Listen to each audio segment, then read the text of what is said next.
Most days stop by this statue of Jesus on the cross, and I look and I wonder, why is he up there? Why don't we let him down? It's a remembrance of the suffering when we see him in that state. And as this world experiences what it is, those that suffer, those that are ignorant, those that are indifferent, those that cause it, those that feel it, those that hide from it.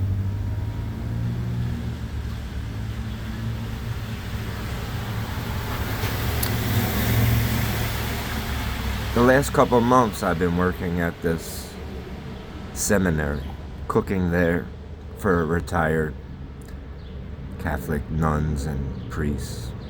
A beautiful community there. It's an app.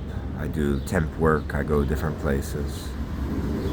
And every day, my bosses, they've offered me a full-time job there every day. I work 3 days a week there.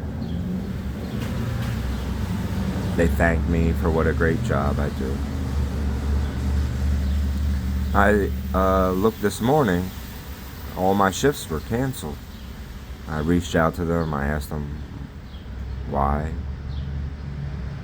I know that they were interviewing, looking for somebody full-time, so I can only assume that that is the reason.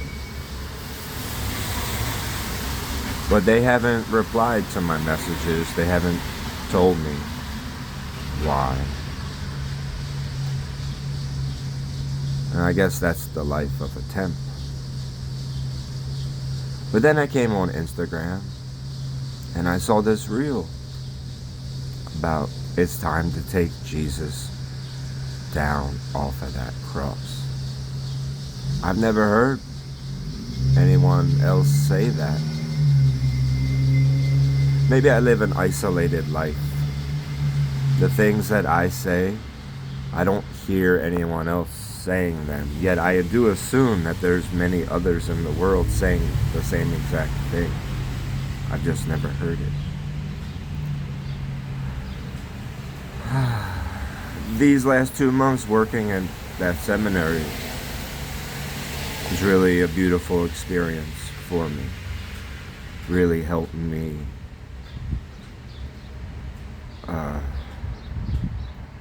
with the things that I'm working on. And every day getting there was such a journey.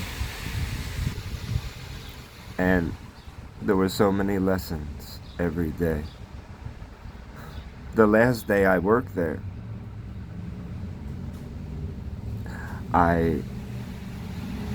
when I got to work, I was getting changed. I looked down and it was just a yellow string that I was using as a necklace, and I was holding my heart pendant on there, and the string broke and the heart pendant was no longer. After I was done work, I went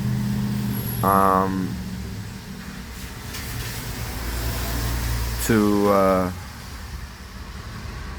the spot right off the road across the street from the job. There's these woods there, and I had went there before I started, and I did some yoga and stretched, and I thought, oh, it must have been there, but I didn't see it. And I had planned on, just backtracking all my steps. There was a couple other places I had stopped. Maybe it broke before that. And ultimately, that heart pendant, it came into my life. I found it. And when I lose things that I find, I just assume someone else needs it. And my time with it was up, though it was just a string, and normally I change the string once a week or so, and I guess I didn't do that this week. So I will probably never go back to those woods again or backtrack.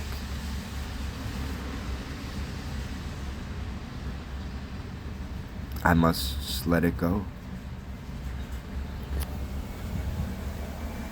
And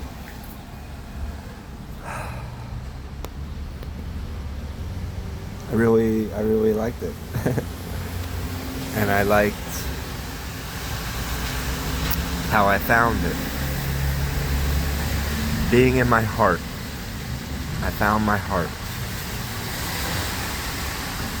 So, do I need that pendant? Or can I just be in my heart?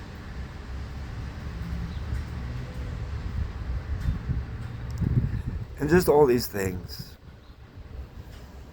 connected. My heart pendant. The reel about letting Jesus off the cross. These last 2 months of working and the lessons and the healing and the releasing and the surrendering and finding myself. You gotta lose yourself to find yourself. You gotta question everything other than your heart. This world, humanity, society, it'll tell you. And it said I wrestle with the creator of life. Because I cannot go with the flow of that. And how is that wrestling? How is child slavery God? And if it is, and genocide, if that is God, and those that are in power that do horrible things and could care less of ethics and values and humanity and the Ten Commandments, how are they God? We are all God.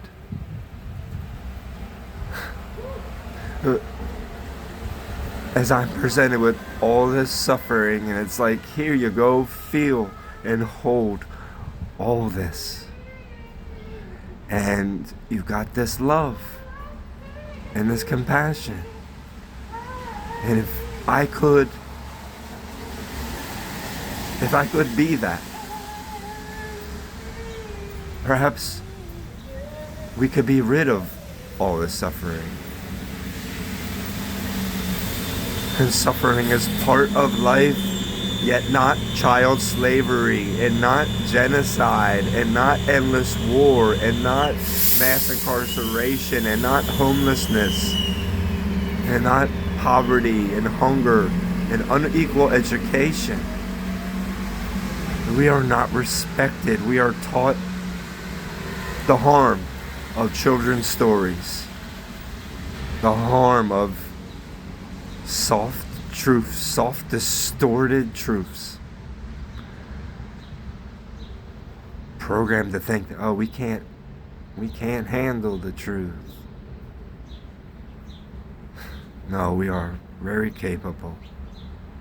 We are very capable of being we the people. We are very capable of taking back power that is ours. And it's not ours. Let us be servants to the breath, this sacred breath, this sacred life. Let us see it as sacred and not burn it down or sell each other out, seeing each other as sacred and blessed. Such hopes For what comes for you when you leave? Such hopes. I don't even know. I know right now. I know this moment. I know this suffering. And I know we are all capable of love and compassion. And we must stop and self-reflect and take a step back and see.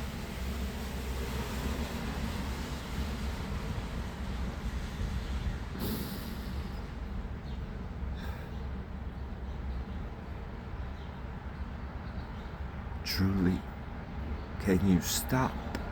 Because if you could stop, then you would feel. See, we always have a quick response to things. Always something to do. I believe in creation very much so.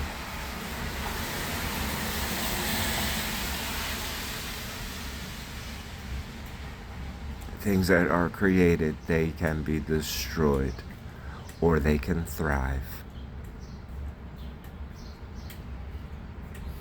We might distort the truth, all we seek, yet thriving or destruction is found within our energy. And what are we putting forth? You think indifference? That's like putting something in the freezer. It lasts longer. Eventually though, right? It goes bad. It just slows. It doesn't stop. Your indifference does not stop consequences. Just slows it up. So I ask you, please, stop and feel and self-reflect and know that together it doesn't have to seem so overwhelming.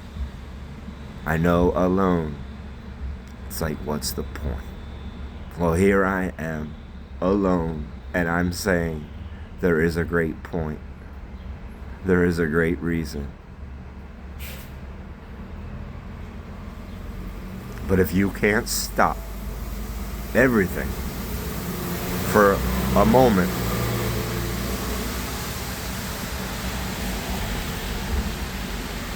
where are we headed?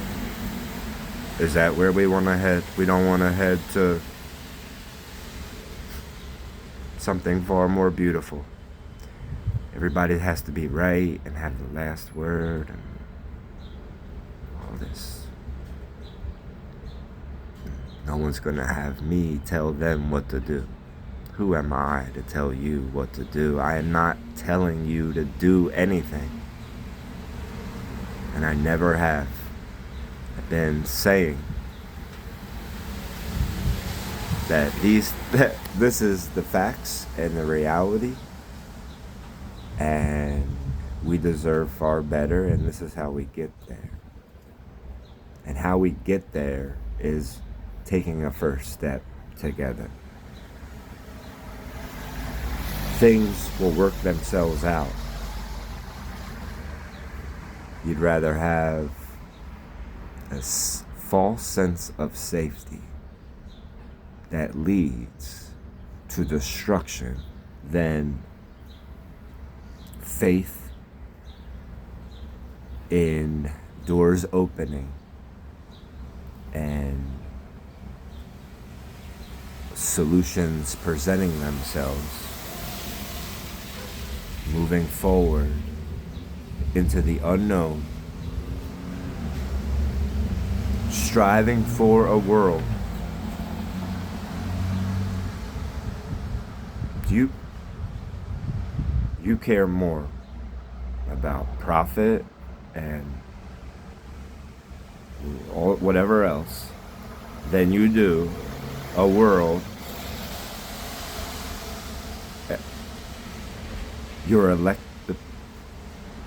the Epstein list, and that's just one island. So you care more about the profits and all that, keeping things the way and false sense of safety, than you do a world with utmost dignity for all.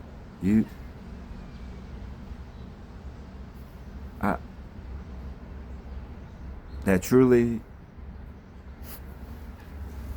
heaven awaits, and you don't want to take Jesus off of that cross. You don't want to end all the suffering. So if I wrestle with God, then what is God?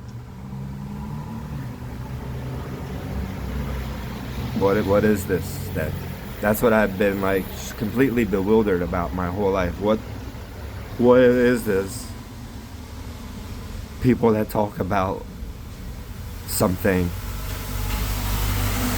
and yet allow this. And I'm told that if you can achieve power in this world, then that is God allowing that. So is God allowing evil to obtain power, to awaken something in me, in us? Is that what it takes? Because certainly a life that is comfortable and that is good, and I guess that's the cycle of things. We go from really good to really bad to really good.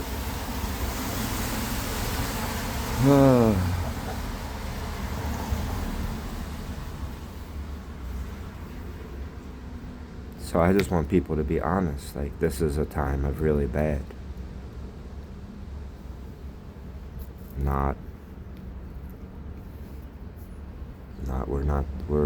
We're pretty good. Compare ourselves. Our president, trash bag Trump, he said he compares himself to Jesus. He also said he's not sure if he'll get into heaven. I don't know.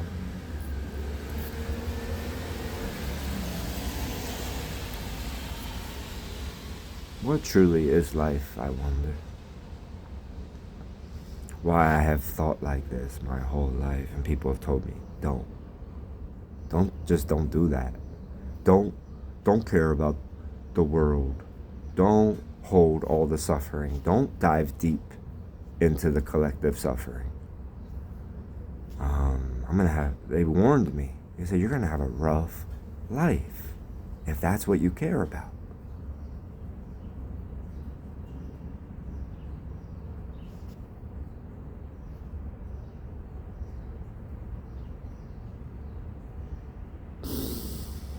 Yeah, they were right.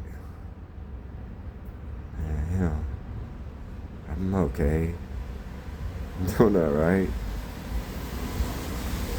It's been a life, though.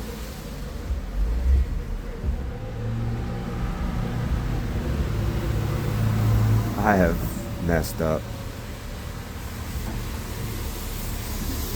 And yet I've never given up on what's in my heart. I am imperfect.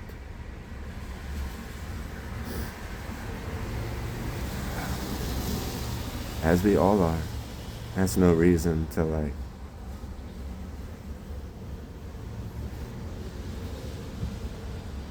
it's no reason not to try. And not to be proud, no matter what.